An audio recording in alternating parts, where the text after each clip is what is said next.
ಎಲ್ಲರಿಗೂ ನಮಸ್ಕಾರ. ಇವತ್ತೊಂದೊಳ್ಳೆ ಅದ್ಭುತವಾದ ಒಂದು ಮೊಟ್ಟೆ ಕರಿ ಮಾಡ್ಕೊಳ್ಳೋಣ. ನಮ್ಮಲ್ಲಿ ತರಕಾರಿ ಏನೂ ಇಲ್ಲ ಅಂದರೆ ಸಿಂಪಲ್ಲಾಗಿ ಒಂದು 4-5 ಮೊಟ್ಟೆ ಇದ್ದರೆ ಈ ರೀತಿ ಸಾಂಬಾರು ಮಾಡಿಕೊಂಡ್ರೆ ಮನೆಯೆಲ್ಲ ತಿನ್ಬೋದು.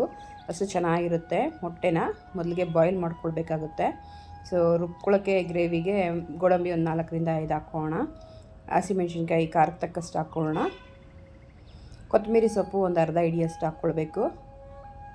1 ಇಂಚು ಶುಂಠಿ ಅಷ್ಟು ಮತ್ತು ಒಂದು 4-5 ಎಸಳು ಬೆಳ್ಳುಳ್ಳಿ ಹಾಕ್ಕೊಳ್ಳೋಣ. ಇದನ್ನ ಚೆನ್ನಾಗಿ ಫೈನ್ ಪೇಸ್ಟ್ ಮಾಡ್ಕೊಳ್ಬೇಕು. ತೆಂಗಿನಕಾಯಿ ಹಾಕ್ಕೊಂಡಿದ್ದೀನಿ. ತೆಂಗಿನಕಾಯಿ ವಿಡಿಯೋ ಸ್ಕಿಪ್ ಆಗಿದೆ, ಹಾಕ್ಕೊಳ್ಳಿ ಒಂದು ಸ್ವಲ್ಪ. ಮತ್ತು ಪ್ಯಾನ್ಗೆ ಎಣ್ಣೆ ಹಾಕ್ಕೊಂಡು ಈರುಳ್ಳಿ ಮತ್ತು ಕ್ಯಾಪ್ಸಿಕಮ್ಮು ಚೆನ್ನಾಗಿ ಫ್ರೈ ಮಾಡ್ಕೊಳ್ಬೇಕಾಗುತ್ತೆ. ಮೊದಲಿಗೆ ಫ್ರೈ ಮಾಡ್ಕೊಂಡು ಪಕ್ಕಕ್ಕೆ ತೆಗೆದಿಟ್ಕೊಳ್ಳೋಣ. ಇದು ಫೈನಲಿ ಲಾಸ್ಟಲ್ಲಿ ಗಾರ್ನಿಷ್ಗೆ ಹಾಕ್ಕೊಳ್ಬೋದು ಅಥವಾ ಹಾಕ್ಕೊಂಡ್ರೆ ಚೆನ್ನಾಗಿರುತ್ತೆ. ಅದೇ ಎಣ್ಣೆಗೆ ಮತ್ತು ಸಾಸಿವೆ ಮತ್ತು ಸೋಂಪು ಕಾಳು ಮತ್ತು ಈರುಳ್ಳಿ ಒಂದು ಸಣ್ಣಗೆ ಹಚ್ಚಿರೋದು ಹಾಕಿ ಚೆನ್ನಾಗಿ ಫ್ರೈ ಮಾಡ್ಕೊಳ್ಬೇಕಾಗುತ್ತೆ.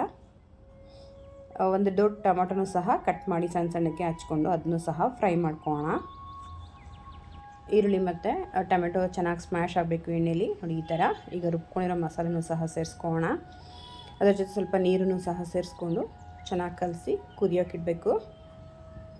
ಇನ್ನು ಯಾರೆಲ್ಲ ನನ್ನ ಪೇಜ್ನ ಫಾಲೋ ಮಾಡಿಲ್ಲ, ಸಬ್ಸ್ಕ್ರೈಬ್ ಮಾಡಿಲ್ಲ, ಪ್ಲೀಸ್ ಫಾಲೋ ಆ್ಯಂಡ್ ಸಬ್ಸ್ಕ್ರೈಬ್ ಮಾಡಿ, ಲೈಕ್ ಮಾಡಿ, ಶೇರ್ ಮಾಡಿ. ಅವರು ಸಹ ಬೇರೆಯವರು ಸಹ ಈ ವಿಡಿಯೋ ನೋಡಿ ಮಾಡ್ಕೊಳ್ಳಿ. ತುಂಬ ಸಿಂಪಲ್ ಆಗಿರುತ್ತೆ. ಫೈನಲಿ ಒಂದು ಸ್ವಲ್ಪ ಅರಿಶಿನ ಮತ್ತು ಪೆಪ್ಪರ್ ಪೌಡ್ರು.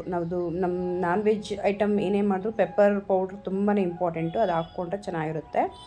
ಮತ್ತು ಧನಿಯಾ ಪುಡಿ 1-1.5 ಸ್ಪೂನಷ್ಟು ಹಾಕ್ಕೊಂಡು ಚೆನ್ನಾಗಿ ಮಿಕ್ಸ್ ಮಾಡ್ಕೊಳ್ಬೇಕಾಗುತ್ತೆ. ಈ ರೀತಿ ಒಂದು ಗ್ರೇವಿ ಇದ್ದರೆ ಸಾಕು. ಚಪಾತಿ, ದೋಸೆ ಅಥವಾ ಅನ್ನಕ್ಕೂ ಸಹ ಇದು ಬಳಸ್ಕೊಳ್ಬೋದು. ತುಂಬ ಚೆನ್ನಾಗಿರುತ್ತೆ. ಪ್ರೋಟೀನ್ ರಿಚ್ ಆಗಿರುತ್ತೆ. ಉಪ್ಪನ್ನು ಸಹ ಸೇರಿಸ್ಕೊಂಡು ಚೆನ್ನಾಗಿ ಮಿಕ್ಸ್ ಮಾಡ್ಕೊಳ್ಳೋಣ. ಬೆಳಗ್ಗೆ ಎದ್ದ ತಕ್ಷಣ ಒಂದು ಕಂಪ್ಲೀಟ್ ಪ್ರೋಟೀನ್ ಫುಡ್ ಆಗಿರ್ಬೋದು ಅಥವಾ ಹೆಲ್ತಿ ಫುಡ್ಡು ಏನು ಮಾಡಬೇಕು ಅಂದ್ಕೊಂಡಿರೋರಿಗೆ ಇದು ತೀರಾ ಸಿಂಪಲ್ ರೆಸಿಪಿ. ಸೊ ಮಿಸ್ ಮಾಡದೆ ಈ ವಿಡಿಯೋನ ನೋಡಿ ಮಾಡ್ಕೊಳ್ಳಿ. ಏನು ಹುರಿದಿಟ್ಕೊಂಡಿದ್ದೀವೋ ಎಣ್ಣೆಯಲ್ಲಿ ಕ್ಯಾಪ್ಸಿಕಮ್ ಮತ್ತು ಆನಿಯನ್ನು ಅದನ್ನು ಸಹ ಸೇರಿಸ್ಕೊಂಡು ಚೆನ್ನಾಗಿ ಮಿಕ್ಸ್ ಮಾಡ್ಕೊಳ್ಬೇಕಾಗುತ್ತೆ. ಮೊಟ್ಟೆ ಬೇಯಿಸಿ ಇಟ್ಕೊಂಡಿದ್ವಲ್ಲ ಅದನ್ನು ಸಿಪ್ಪೆ ಸುಲಿದು ಈ ರೀತಿ ಮಾಡ್ಕೊಂಡಿದ್ದೀನಿ ಡಾಟ್ಸ್ ಕೊಟ್ಕೊಂಡು. ಸೊ ನೀವು ಇದೇ ರೀತಿ ಮಾಡಿ. ಮೊಟ್ಟೆ ಒಳಗಡೆ ಎಲ್ಲ ಮಸಾಲೆ ಹೋದರೆ ಚೆನ್ನಾಗಿರುತ್ತೆ.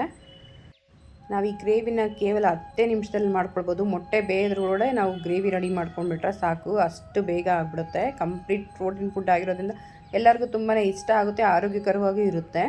ಸೊ ಮಿಸ್ ಮಾಡದೆ ವಿಡಿಯೋ ಪೂರ್ತಿ ನೋಡಿ ಮಾಡ್ಕೊಳ್ಳಿ. ಫ್ರೆಂಡ್ಸ್ ಆ್ಯಂಡ್ ಫ್ಯಾಮಿಲಿಗೂ ಸಹ ಶೇರ್ ಮಾಡ್ಕೊಳ್ಳಿ. ಮೊಟ್ಟೆ ಹಾಕಿದ್ಮೇಲೆ ಈ ರೀತಿ ಒಂದು ಕುದಿ ಬಂದರೆ ಸಾಕು, ಕಂಪ್ಲೀಟಾಗಿ ಆಗಿರುತ್ತೆ. ಈ ವಿಡಿಯೋ ನಿಮಗೆ ಇಷ್ಟ ಆಗಿದೆ ಅಂತ ತಿಳ್ಕೊಳ್ತಾ ಇದ್ದೀನಿ. ಮತ್ತೆ ಹೊಸ ರೆಸಿಪಿಯನ್ನು ಮತ್ತೆ ಸಿಗೋಣ. ಅಲ್ಲಿ ತನಕ ಟೇಕ್ ಕೇರ್, ಬಾಯ್. ನಿಮ್ಮ ದಿನ ಶುಭವಾಗಿರಲಿ.